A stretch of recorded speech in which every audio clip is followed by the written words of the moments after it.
Hi everybody. Thank you for joining Stacy's Kitchen today. Today we're going to be doing canned bacon, chili con queso, and red chili. I'm going to show you how to make from the pod to the chili sauce. And we had a problem today with the audio. So I'm going to be doing a voiceover on the audio part. So forgive me. I'm hoping that it never happen again.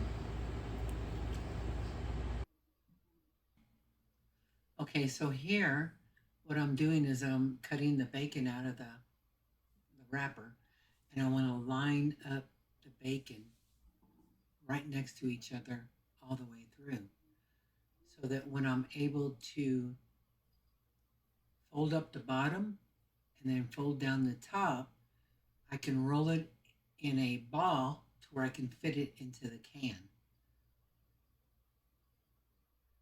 So here basically what I'm doing is when I'm putting the bacon side by side each other, I'm going to fold up the bottom and fold down the top and roll it into a ball as tight as I can get it so that I can fit it into the wide mouth jar.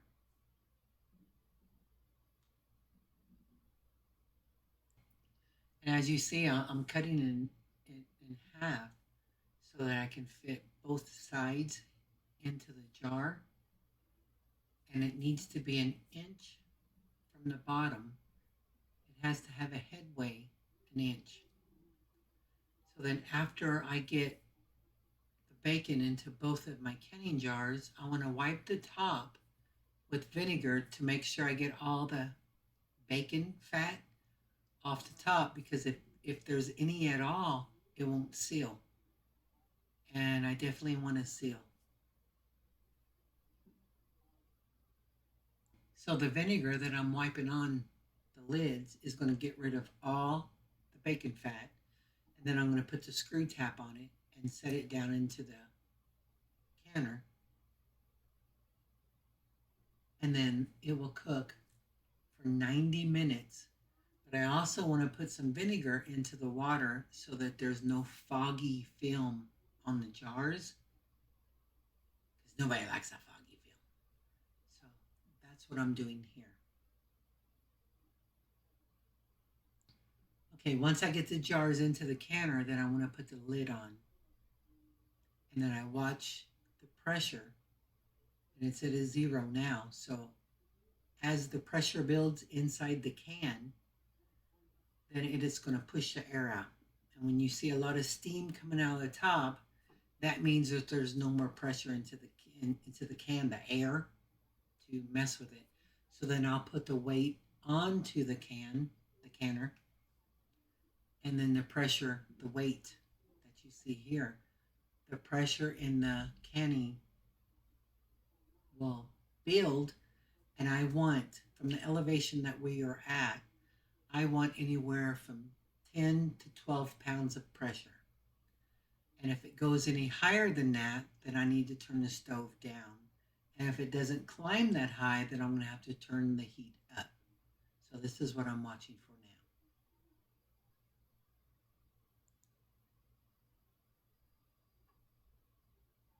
Here I'm showing you that the steam is coming out. So that means all the air that's in the canner is coming out. So now I'm going to put my weight on. And when I put my weight on, then the pressure in the canner will rise. So that's what you see. And here I'm making my chili con queso. So I want to cut up at least half of the Velveeta cheese, cut it into little square chunks, put it into my pan, and then I want to put the rotel, roasted tomato, into it, and that's what gives it its flavor. But then I also have my jar of green chili that I canned back in like 8/12 of 22. So I'm going to cut some of that chili up, and I'm going to put it inside the chili con queso so that it's hotter, because that little can is not going to make it hot. We're used to hot food. So that's what I'm doing here. But you can't hear the pop of the green chili, which I'm like, no, because it was sealed so wonderfully. And of course, this is sealed so good I couldn't get the lid off. But I win. I'm victorious. So now I'm taking the green chili out and I'm putting it on my cutting board and I'm going to cut it into little pieces so that I can put it on my chili con queso. And here, once you get the cheese, the Velveeta cheese in there, you want to make sure that you keep stirring it because you don't want the cheese to stick to the bottom of the pan, and it happen very easily. So make sure you're being aware of what's going on inside, that you get it to where it melts. And then it looks like, I'm obviously telling you that the pressure of the canner, where it's at. I don't remember what I said because I have no audio. Duh. But I'm stirring the queso and it looks like it's almost done. So when the Velveeta cheese melts, then it'll be ready to eat. And now I'm going to put some in a bowl for my husband because he loves chili con queso with Doritos. You can also use the tortilla chips that you get, from the like tostada chips. But I like using the Doritos because you have that cheese plus the other cheese. I just like cheesy things. But you could also use Tostitos or any one of those.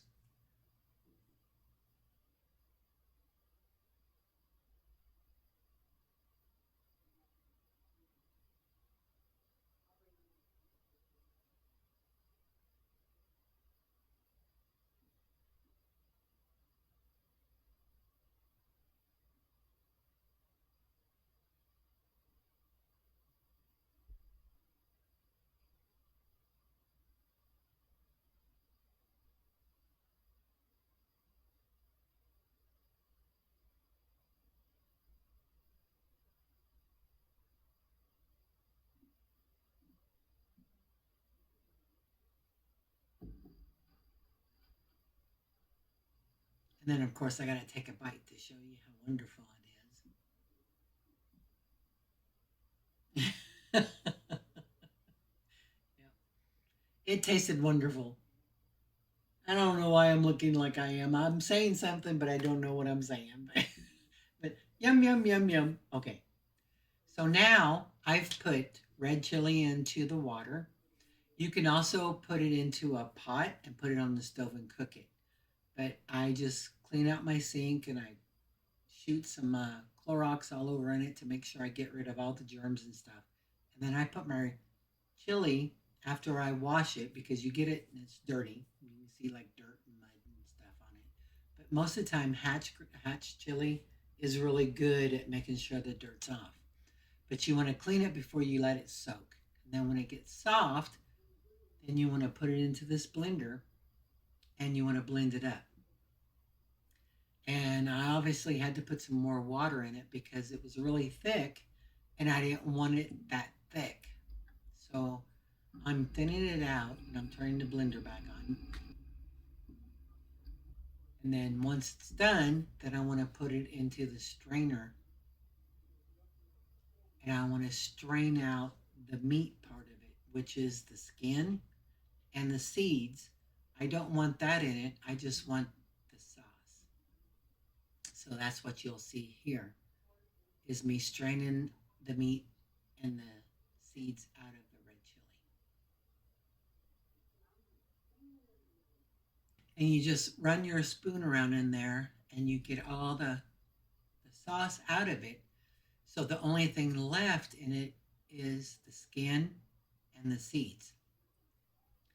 But a lot of people, including me, when I want to make some meat with the red chili seeds and our red chili skin on it, I'll dip the meat into the red chili skin and the seeds, and then I'll put it on the meat and I'll put it on a plate, not a plate, but an oven thing, and I'll put it in the oven and I'll bake it to where the meat is done, and that's got a really good flavor to it.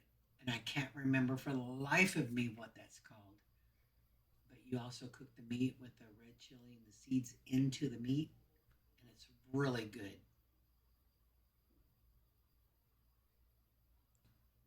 So here I'm tasting the red chili to make sure there's enough salt and garlic in it.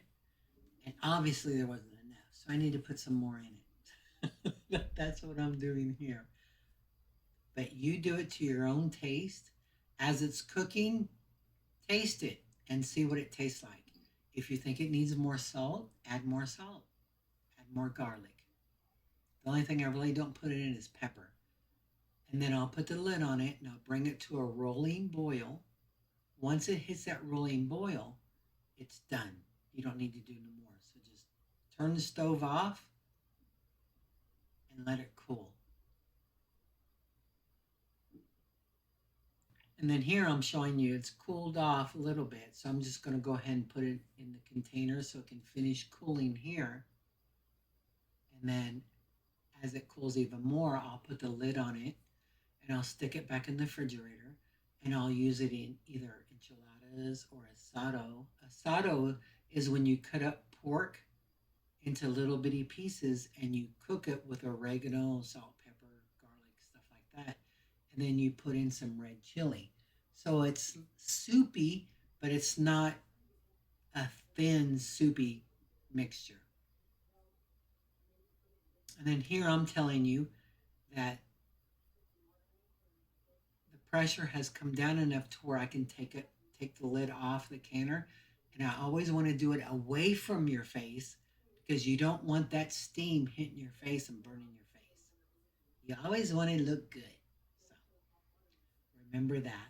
And then I'll reach in and I'll pull out the bacon. I set it on this towel because I don't want to put it on a cold counter because it's too big of a heat. So I'm showing you here that the bacon grease in the bottom, you can use that for eggs, um, candles, whatever you want to use it for, because this is the purest of the bacon. So as that cools, it might sit there until in the morning, depending. And then I'll put the date and what it is inside of it.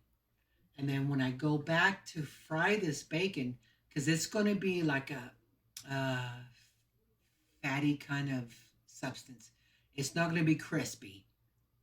It'll be done, but it's not going to be crispy. So if you want it crispy, then you just put it in the skillet and you cook it to where it's crispy. But this way, that stays good. You don't have to worry about if electricity drops or whatever.